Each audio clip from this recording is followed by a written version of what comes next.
I'm proud of myself for being so scandalous, you know. You're the guy bringing up Jikombe at the family meeting. You were the drunk uncle earlier. Now you're bringing. You know what? In fact, we call this. In fact, we actually called this family meeting for you. You are the problem. I just had to play Babam Nini Francis and Steve Makoni Kanao Sipo. I love it. I'm so scandalous. Shame. What a song though. Yeah. It's a Friday. What does it mean? Today's Meet the Movers is the Thursday, and it's Meet the Movers today. Who are we meeting this morning? Man, we're meeting an incredible guy. His name is Tawanda Sungai. What do we know about Tawanda Sungai? So Tawanda Sungai was born in Bulawayo and raised in Gweru, finishing his high school at Fletcher in Gweru. He holds an economics degree from the University of Zimbabwe, as well as a master's in leadership and change management from the University of Leeds. Oh, wow. Tawanda began his career as a graduate trainee with Delta before moving into the motor industry, joining Nissan Cloverleaf as a sales manager, and rose to head of marketing, overseeing vehicle sales, service, parts sales, and panel beating. He's currently the managing angel in charge of operations. Come on now. What do we know about this guy? So this is incredible. I was about to say this is the thing that he sends out to other people. Yeah, throw it out the window. But so I met Tawa a couple of years ago. Wait, you're going to tell us that story because I always have a great story. Wait. Because we're on radio and we still have to do radio with things. Allow me to do this. It's time to meet the movers. You can tell your story. So I met Tawa, So I met Tawa out at a walk. It was a Friends of the Environment walk. So it happens every year. Walk a bunch of Ks. So who was hosting that? So it was started by Road Angels, and it's morphed into this whole massive thing where they have different anchor sponsors every year. So OK Zimbabwe is involved, Road Angels involved, Nyarad was involved. Right. Stamp. It's a whole list. It's a whole lot. It's a whole. We list. are involved even. Yeah, we're involved. That's why I was there. So I meet this guy. So I'd been told that he was the managing angel at Road Angels. So I'm like, young gun, I just came back from uni. Let me go and talk to Tawa. I went to him like, Mkoma, how are you? My name is Dennis. I just moved back from school. This is what I'm trying to do, GGG. And he took so much time out to talk to me. And then he told me some stories, which I'm not sure if he wants me to tell on the air or if he's going to tell them by himself on the air. But he's like, yeah, no, I understand what you're trying to do. Because at that time I'd worked for a little bit and then I'd quit my job. So it's like, yeah, no, even in here I've quit a couple of jobs. But after this, I think we should move it on to you. So you actually tell us about this early part of your career. Wait. You see, this is what I don't get about these new kids. Do you want to get a Garra family meeting? Inini. How we call a guest to our house and we don't welcome them? Ladies and gentlemen, help us welcome Tawanda Sungai. Let's go. They don't respect the elders. Welcome to the family, Tawanda. Hey, what's up? Good morning. Magadiko. Tiripo, are you a morning person? Are you a morning person? 4 a.m. What time do you usually? 4 a.m. 4:30. What's your routine like? I have to work out. Depends on the day. Maybe I jog. Maybe I do CrossFit or play squash. Yeah, those three. Okay. What time are you in the office generally? I don't have a time that I'm in the office. Sometimes 11, sometimes 7, sometimes never.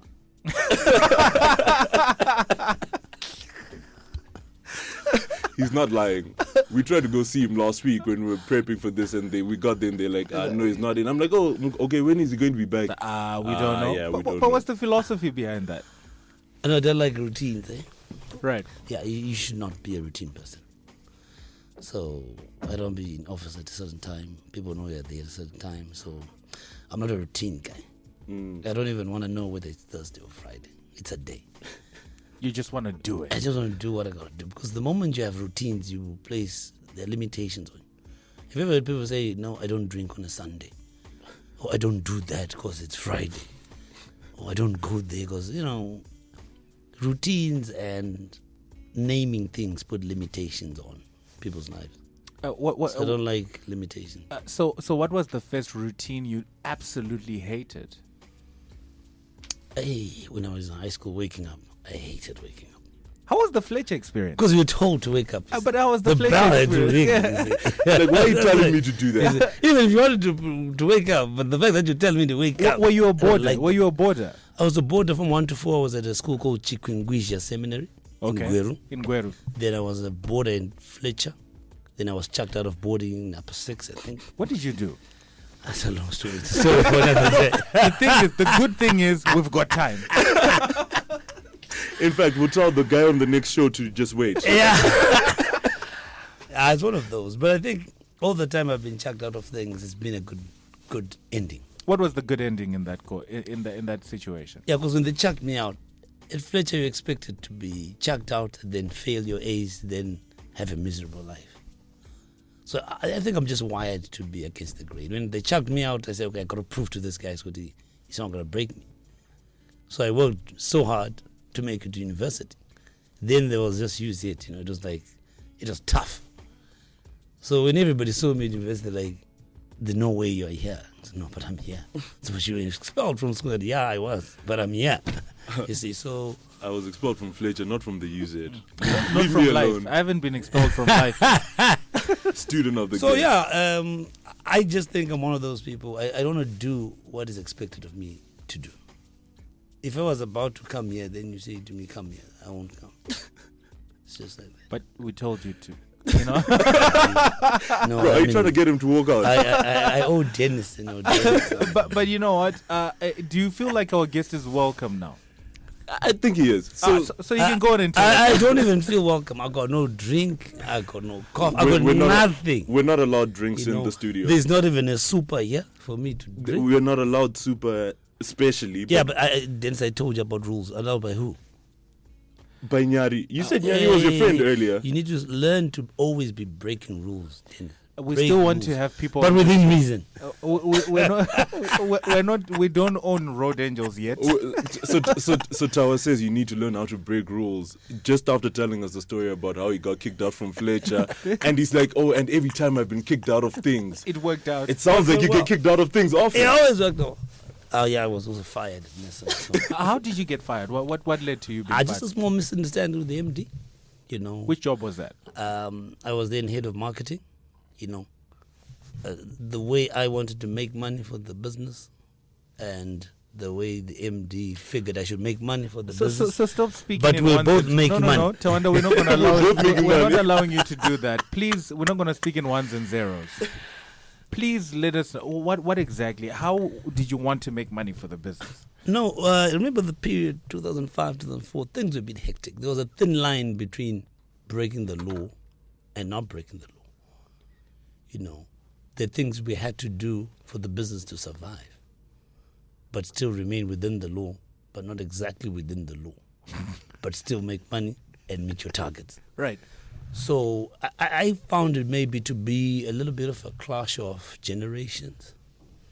But also, there was a little borderline. It's like if you buy money off what you guys call the power market. Yeah. Right. There was a time when there was a thin line between doing that and surviving. Mm. You see, so we had a little bit of misunderstanding, but it also turned out well. We're best of friends right now. Did you say there was a time, as in like right now? It's kind of similar, but a little bit different. It's amazing. Kind of similar. It's amazing you bring that up because yesterday we were actually talking about that there's this generation gap, and you often feel it, especially in the workplace, whether it's in politics, whether it's in anything. There's a misunderstanding where the old generation wants things to be done a certain way. The new generation is saying these guys don't get us, and they're saying they don't get us. What's been your experience about concerning that? Yeah, I heard that program. I was listening to it. I think I used to be a teenager also, a different generation. There's a point where you think you know it all. It's really the younger guys. Well, I'm a younger guy for some other people. Where you think you know it all. But when they tell you, you don't listen. And we never used to listen when we were growing up. So that disconnect is always going to be there. What I would urge younger people is to listen to the older people on certain matters. Right? If you're a young person, you're an engineer, and I'm not an engineer, I'll listen to you because you're an expert. But there are things about life, they're not written anyway. They're lived. And I'll tell you, I used to be your age, Dennis. this doesn't work. This will end up like this. But 9 times out of 10, people want to find out for themselves. And you let them. So you say, but I told you. We watched them, I let them. And 9 times out of 10 say, look, you're right. Things that we've lived. Usarore slay queen. Uno broker. No, not really. Again, I'm against these labels. I'm against these labels, slay queen, what. No, that's a label. Right, let me say it plainly. Usarore nzenza. Uno. I'm still against these labels. Nzenza, slay queen, let me go- Ure. let me go- let- let- No, let- get rid of let- smaller. let- I hate this label. Let me get deep into the box score. No, these are human beings. Usarore. I think so. Yeah, I can agree with you there. So the moment you start labeling people on this earth, small house, no. Uyumkazi wangu. First of all, they're human beings. Wakatofa today, people will come and cry. There's a family that will miss them. So they're human beings. But the moment you start labeling people, but at the same time, maybe you say to a person, use your talent. What if your passion is sleeping with men? What do you say? It's 8:27 on Startup Capital. We That's just a passion. Yeah, absolutely. So who are you to label? And Who are we to label? And the monetizing of it is also not. If she monetizes as strip pole dancing and she makes money, like the millionaires who are pole dancers in the States. on So this OnlyFans. labeling culture that we have should just end. People in certain positions label, then they wake up in that same position. Like married women will be saying, "My small house," right? My single mother. Then tomorrow, it doesn't work her out in your marriage. husband is hit by a car. She's all of a sudden a single mother. Wait, what does she do about the labeling she'd be doing all her life? So we need to get rid of labels. Let's break this thing called society. So one of the things that fall off in your life, the moment you get fired, is the fact that number one, you are employed, is the fact that you are a manager, is the fact that you are doing well. Because all these things, when they fall off, that you're unemployed, the necessary thing is you're no longer doing so well. You're no longer employed. You're no longer this. Can you tell us about the transition from being fired and how it leads you to what you are currently doing now? Okay, let me tell you how it worked. I always wanted to quit. I spent 2 years wanting to quit, saying I'll quit next month. But it's very difficult to quit. I can tell you right now, there's so many people who've got proper side gigs, but they'll never leave their work because of fear. That's how the world is designed.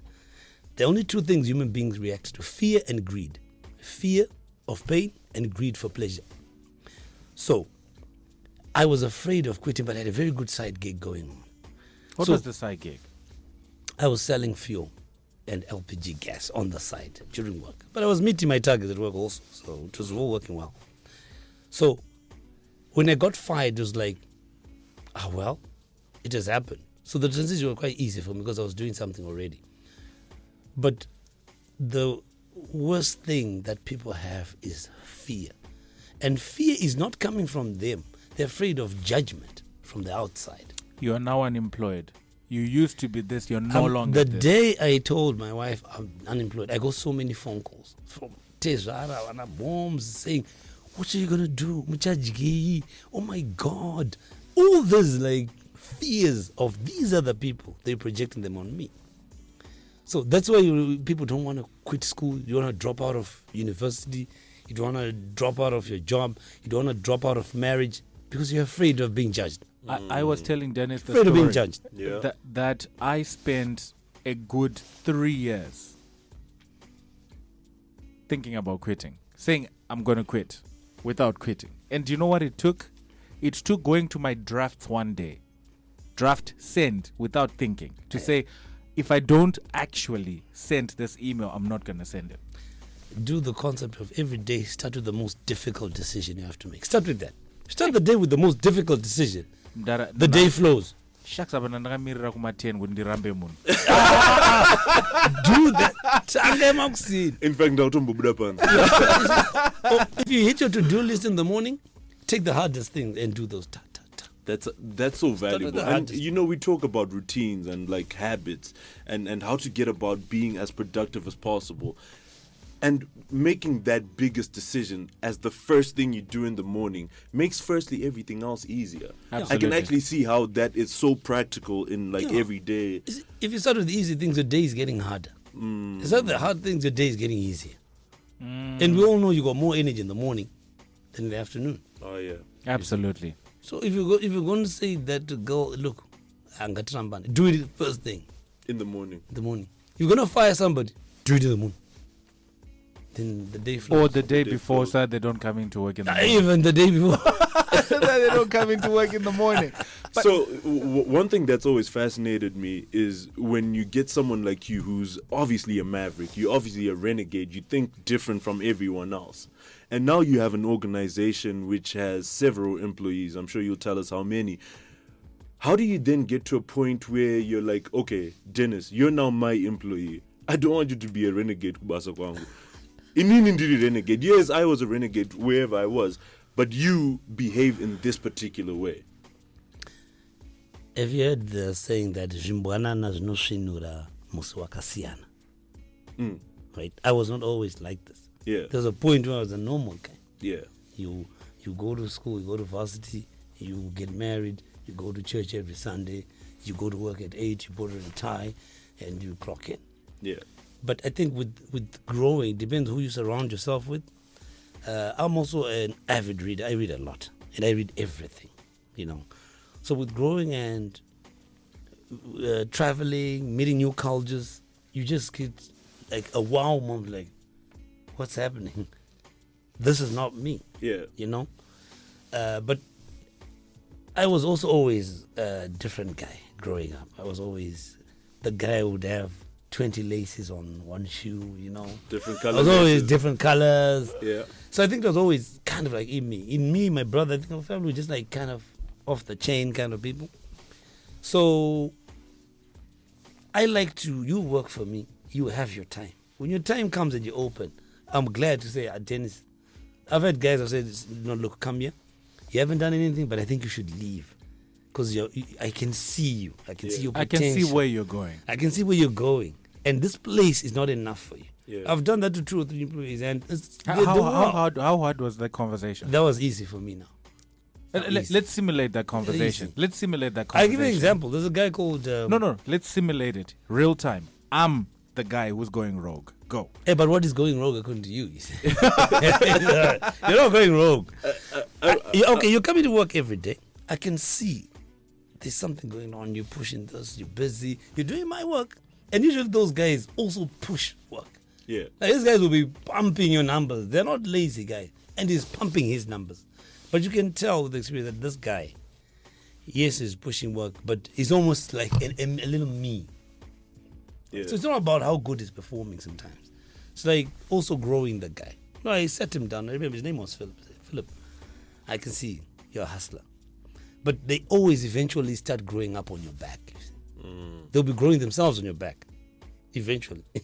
On your bill. On your bill and on your back. Yeah. Using your internet. even. Exactly. Especially your internet. Downloading Internet, torrents. We know those people. Printing Yeah, and having meetings on your premises, but they'll be saying, the client, but you can see this guy, something's going on. Out to fuel to go and do whatever other So rounds. you always want to sit them down and say, dude, look, I can see you. I'm asking you to leave. Write your resignation, 30 days. I think you'll do well. You'll be fine. I always assure you'll be fine. And 9 times out of 10, they'll be fine. You know. And they'll come back and thank you? They'll come back. I mean, the other guy actually went to visit him and it was like, dude, that's the best thing you ever did. Let me go. So, Are there times when you are wrong? yeah, you can be wrong, actually. Somebody actually then goes and they actually struggle. But you can tell that they also survive on your back. So it's wrong, but it's right. Right, more wrong. You were wrong about them, but you're right about the fact that they needed to. Yeah, they needed to leave. The needing to leave is always neither here nor there. If Yeah. you're wrong, you just hire another guy. So Yeah. it doesn't matter. You know. Is it hard for you to fire people? It used to be very difficult. When I started, it was very hard for me. Like, I literally... What made it so hard? Yeah, because you're still in that phase where you also identify with an employee. You haven't transcended to being an employer, and you haven't adopted that. I'm leading people, right? So when there's a bad apple, you definitely now it's so easy. I can fire a person and I don't even lose an ounce of sleep. But first day is very difficult. You start thinking about the person's family. Yeah, tell me about the first time you had to kids. fire someone so that we understand the mindset and how different it is now. No, the first time this guy who used to work for us initially in the early days. He was almost like my ops guy. But then this guy used to drink, come to work drunk, not very effective. It was kind of a distant relative. And I brought him in and said, look, you're not working, things are not well for you. Come, let's work together. And, his family was happy. Dad's now doing something. But you had to fire the guy. I procrastinated like 3-4 times and he kept doing it. Then It's eventually, all costing your business. exactly. But then you think he's got a family, he's got kids. He needs to pay school fees, So it took me a while. But then you have to detach yourself from that. Wangu. You have to take even my feelings. You just don't do feelings in life. Yeah. You don't have feelings. Facts don't care about your feelings. My favorite That's statement. why people cry when they fall in love. My feelings. They say, don't do feelings. Let's do things that are practical. Do you know, for me, the journey to starting is a big one. But I think a lot of people can start a side hustle. I can start selling fuel. I can start selling LPG. How do you make the jump to becoming a formal, substantial business? I think there's something called the subconscious mind. People always ask me, how do you come up with the road angel idea? I didn't come up with the idea. Everybody was towing all the same. So you got to think. Young people always think, I need to have the most brilliant idea, which no one has. Yes, that's true also. That's good. But sometimes you don't have to have a brilliant idea. You got to know what you enjoy, what you're good at. So when I was now at home, I think it was 2008, GNU came, things were one-to-one. I used to run a small business and I had a side hustle. What was the small business? I used to have a shop at Westgate, which used to sell computers and accessories. So everything tanked. But in my mind, I knew I wanted a business where I can actually help people and they'll thank me for it. Because I was tired of trying to sell laptops. You have to bag. You have to be 20 of you, So I didn't know what idea I wanted to do, but I knew the basic one. Ideas never come up fully formed. So sometimes it's about maybe doing the same business that people are doing, but doing it differently. When I started working on the paper for Road Angels, everybody was like, everybody's doing that. Nothing's going to happen. Everybody's got a tow truck. Which year was this? So it's 2009. But I figured, no, I'll do the same thing, but differently. So even as you're trying to start a business out there, don't worry about, I want a new idea no one has. That's also good. You can do that if you can have it. What problem are you solving? Solve a problem that people are not solving. But you can still look at the current business and maybe there's something you like, but it's not being done the way you'd like it. You've got a unique way of doing the same thing. I mean, like Nyaradzo, people were being buried before Nyaradzo. Oh, yeah, for sure. Yeah, people were being buried. Yeah. But they came in and they did it totally differently. And there was a significant player on the market already. That they had to upset. And people didn't think they had a chance, but they had a chance. In fact, there are the chance. So when we got into the industry, we knew there are things we want to do differently. And we came in and we did them differently. Look, we struggled for the first 8 months or so, but eventually the market warmed up. And we're the biggest rescue company in the country right now. Let's So go. it doesn't Come on. matter. No, don't gloss over that. Say it again. No, I mean, it's In fact, tell us that we're in every province in the country. oh, yeah, definitely. That was the idea. Because when I started, there was no towing company in every province. It was awesome, but why can't they be everywhere? As long as there's a car, there should be rescue. So I had that in the back of my mind. I didn't know what it was going to be, but it just came up. One day it's like, but why don't I do that? I could have done ambulances. There's so many ideas we toyed around. But you see, But and so you seem to have the point of view that it didn't matter what you'd have decided to do. You could have sold jeans. It didn't matter. You could have sold water. One thing I knew, I can sell ice in hell, boss. I mean, I'm it's good at necessary. selling. Ice in hell isn't necessary. I knew. We need ice in hell. You can sell. I can sell you fire can sell now. matches in I can hell. sell fire now. You can sell fire let's now. Is that the way around? Eh? Let's try tea Or now. tea now. Yeah. Yeah, something like that. Look, my dad was a master salesman. What did Dad do? My dad was a salesman. What was he selling? He used to work for Blue Ribbon. Back in the day? Back in the day, Blue Ribbon used to sell all sorts of food, like national foods kind. Yeah. So I knew I can persuade people, you know. So somehow I knew that I had to use that skill in whatever I used to do. I was looking at the Road Angels board of directors, and I saw the great Philip Mataranyika on that board. How did you meet Philip? Philip is like my mentor, big brother. I mean, he taught me a lot in business. I met Philip in, I think it was 2002, 2003. I think I had a problem that I had with I needed some money actually for. I was actually starting out side hustles. So there's this friend of mine called Floyd, Right. who's related to Philip. I remember very well. I was looking for $14,925. Was it 1:1 then, or equivalent to how much? Then it started it was almost not 1:1, but there was Zim dollars and US dollars. So I had Zim dollars. But so, you wanted 14,000 US and dollars. I didn't know where to get it. And this friend of mine, Floyd, used to give me $100, 1,000. Said, this is too big for me. Let me take you to a cousin of mine. Binga. He might help you, you know. Then yeah, it was just about starting out. He took me to 2009. Philip. And like, hey, Philip, can you help this boy?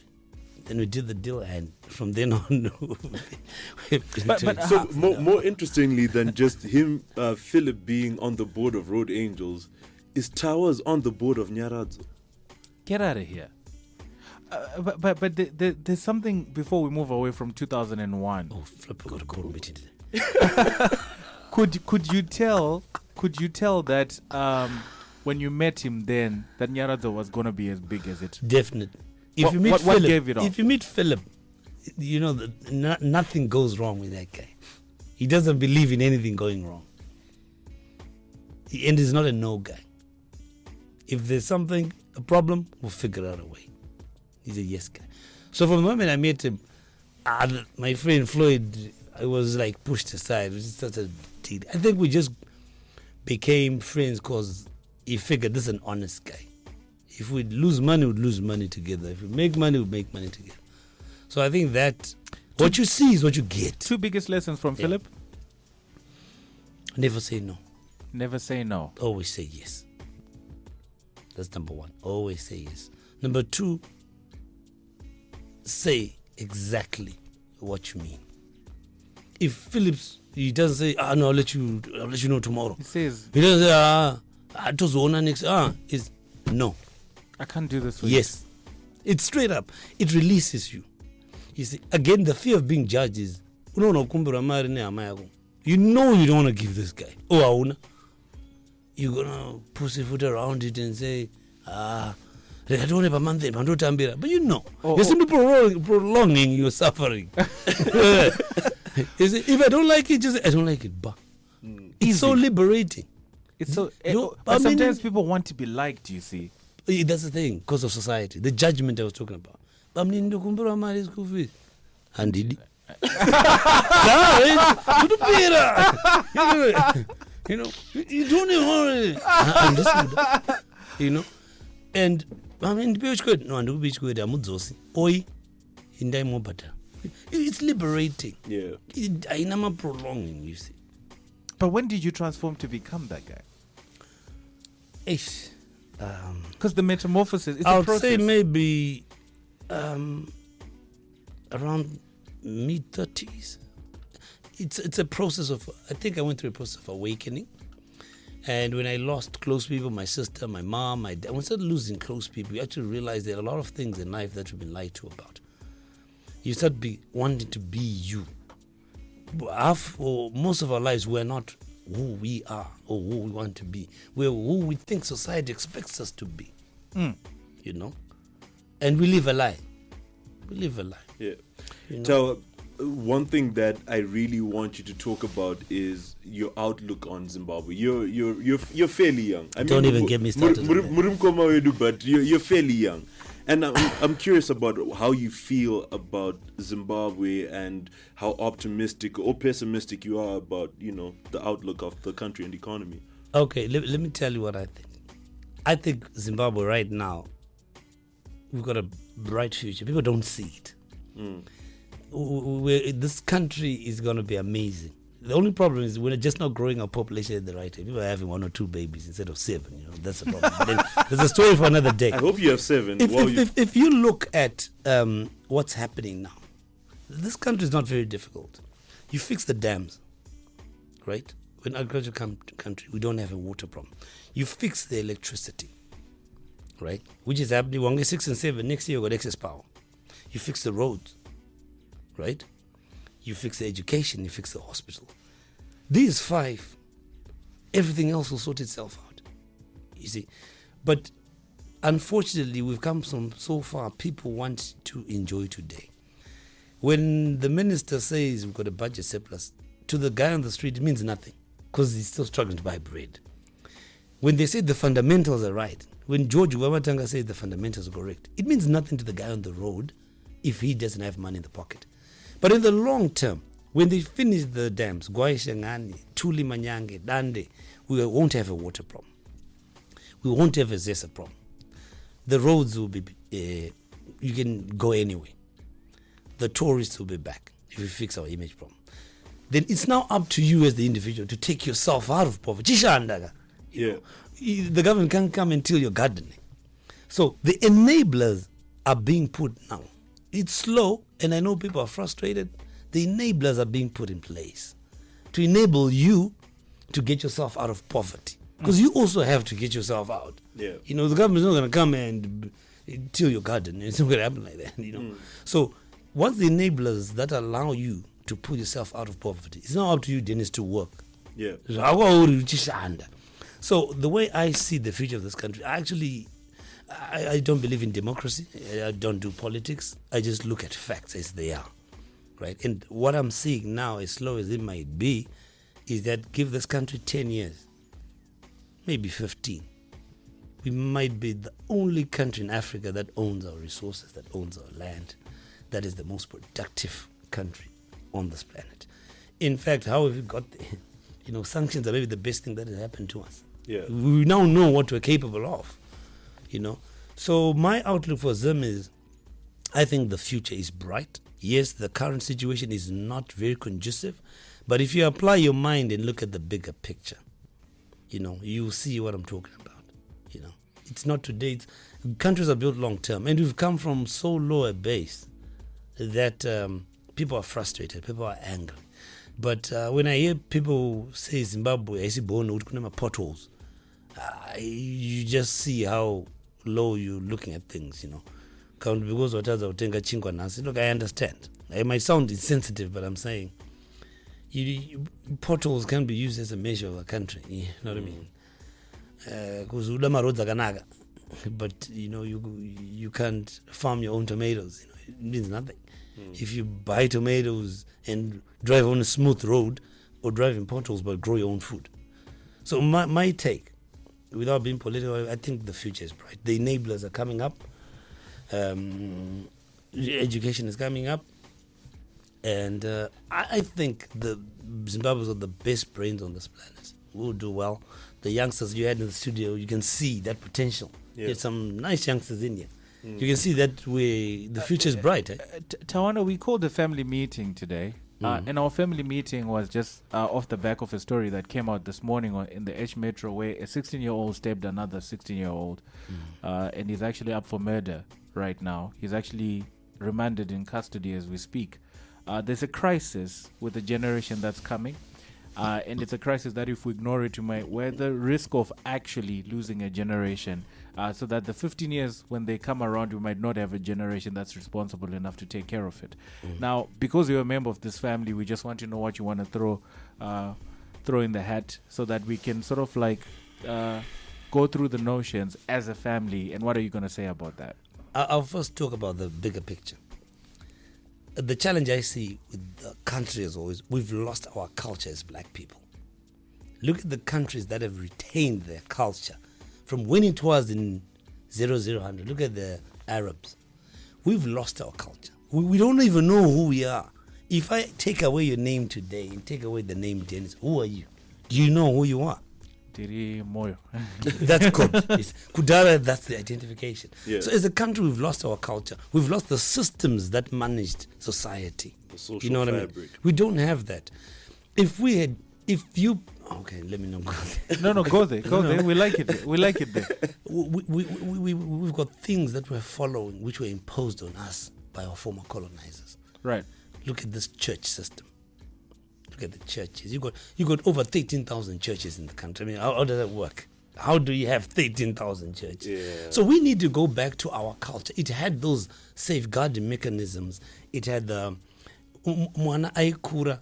Dennis agma 17 aitoro ne vanhu vakuru go for initiation waamurume. This is what is expected of you as a man. This is a no. You know, the women have the same. So we've lost our culture. We're just a disintegrated lot. We're not a united lot. It's very difficult to get back there, but we need to go back to how basis. important is the family system, the family unit? It's in extremely all of that? important, you see. It's extreme. We need that family support. Now you got a family, let's say they stay in Zengeza. The neighbor is a totally different culture. The other neighbor is a totally different family.